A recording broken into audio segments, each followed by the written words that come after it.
I got it!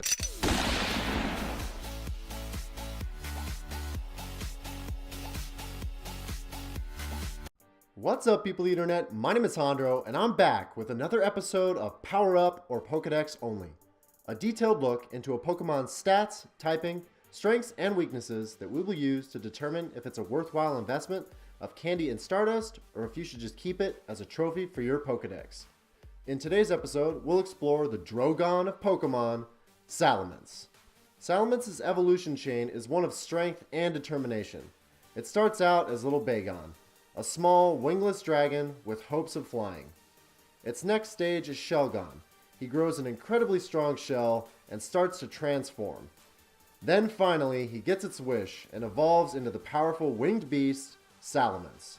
In Pokemon Go, evolving from Bagon to Salamence will set you back 125 Bagon candy. Your best chances of finding Bagon are on windy weather days and in 10-kilometer eggs. Now let's jump right into Salamence's battle prowess by looking at its typing weaknesses and personal moveset strengths. Like most of the dragons, Salamence is a combination dragon and flying type, which means it has a double weakness to ice attacks and a 1.5 times weakness to fairy, dragon, and rock moves. So don't use Salamence against ice Pokemon and avoid it against raid bosses and gym defenders that hard counter him, such as Rayquaza with Outrage, and Gardevoir's, Blissey's, or Chansey's with Dazzling Gleam. His dual typing also provides for some powerful resistances. Salamence single resists water, fire, bug, and fighting attacks, and has double resistance against grass and ground attacks. That is a third of the attacking field that Salamence resists, which is awesome. And as far as his movesets go, you can build Salamence in a couple of different ways. He has two quick attack options, Dragon Tail, a dragon attack, and Fire Fang, a fire move. Dragon Tail is your higher DPS quick attack and deals solid neutral damage across most defenders, whereas Fire Fang is a lower DPS and is just far less useful unless your intention is to surprise ice or steel Pokemon with a fire move. Currently, Salamence has 3 different charge moves: Fire Blast, obviously a fire attack, Hydro Pump, a water move, and Draco Meteor, a dragon attack. You could pair Fire Blast with Fire Fang if you wanted to use Salamence as a defender and shock people when they try to use Ice or Steel Pokemon against it, but that's such a weird niche that it's not really effective. Additionally, Hydro Pump is a hard-hitting move that would be surprising against rock Pokemon, but again, it doesn't play to Salamence's strengths. Draco Meteor is the newest and hardest-hitting dragon move in the game.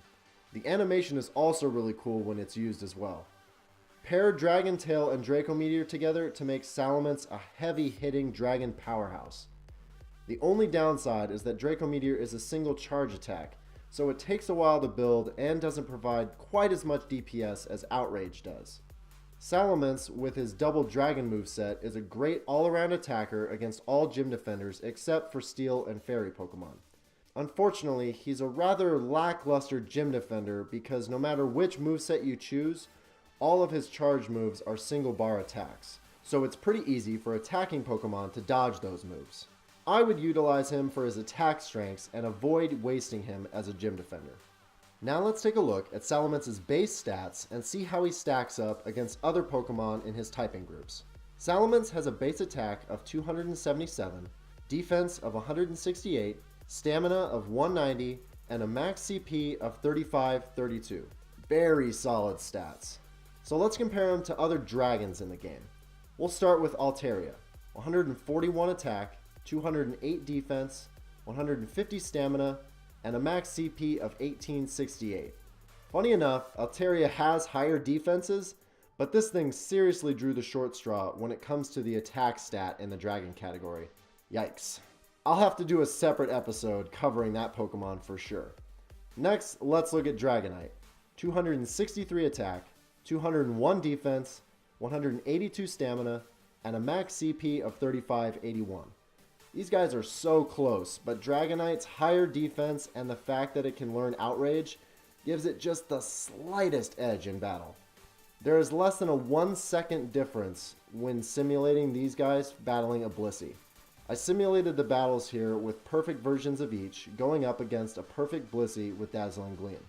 Then, also, against each other, the margin is razor thin. Salamence attacking a defending Dragonite wins in 13.6 seconds, while Dragonite attacking a defending Salamence wins in 13.5 seconds. 1/10 of a second difference there. Suffice it to say, in battle, these two Pokemon are nearly equal, but if PvP ever comes out in the game, Dragonite has the slightest edge, for now. Finally, let's compare it to Rayquaza, the king of the sky. 284 attack, 170 defense, 191 stamina, and a max CP of 3645. Rayquaza has the highest attack stat of all the dragons, and overall it would be even better if not for its 9% stat nerf. Unfortunately for Rayquaza, it can't be used as a gym defender, so that really limits him overall amongst the dragons. So basically in the dragon category, it all comes down to which is the best DPS choice.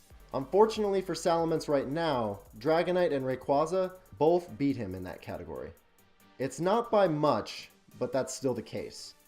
Additionally, Dragonite is a better option as a gym defender because of its varied moveset options. However, Salamence does Mega Evolve in the future, whereas Dragonite does not. And with their stats being so close, I think Salamence is certainly worth it. So what I'm saying is, power up. Salamence is super powerful and is a top tier dragon with great utility. I recommend powering up at least one so that you can experiment for yourself to see which dragon you prefer. And like I said, that Mega Form is going to make him really outclass Dragonite. But that's still a long way off, so we'll just have to wait. Either way, Salamence is a great investment of candy and stardust. And that's my verdict, but tell me your thoughts on Salamence. Have you caught or hatched a good Bagon yet? Are you praying for windy weather in your biome? Are you excited for his Mega Form? Let me know in the comments below. If you enjoyed or learned something useful, hit that thumbs up button and consider subscribing to my channel for more content like this. Also be sure to ring that bell icon so that you can be notified as soon as my videos go live. Check me out on other social networks, links are in the description. Thank you guys so much for watching. I'm Loco Hondro, and I'll see you later. Peace, Poke Trainers!